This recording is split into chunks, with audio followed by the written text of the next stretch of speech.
Hello bachchon, let's see the question here. Question says that each edge of a cube is increased by 40%. The percentage increase in the surface area is.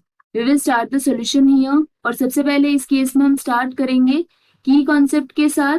तो इस case के लिए की concept हो जाएगा formula of surface area of cube. तो cube के surface area का फॉर्मूला होता है 6 multiplied by edge of cube whole square. इस केस में बोला गया है कि जो एज है वो इंक्रीज कर रही है 40% से. So this is 40% increase.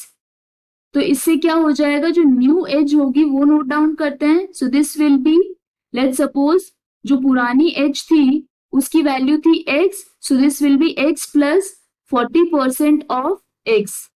तो ये हो जाएगा equal to x plus 40 divided by 100x.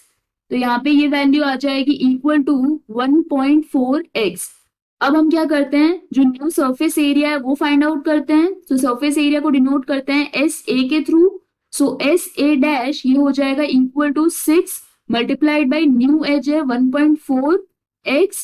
So this will be whole square. So this will be equal to 1.4 whole square multiplied by 6x square. ये हो गया न्यू सरफेस एरिया. एंड जो old surface area था वो था 6x square.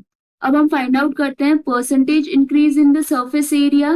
So percentage increase in surface area, इसका formula हो जाएगा new surface area minus old surface area divided by old surface area multiplied by 100.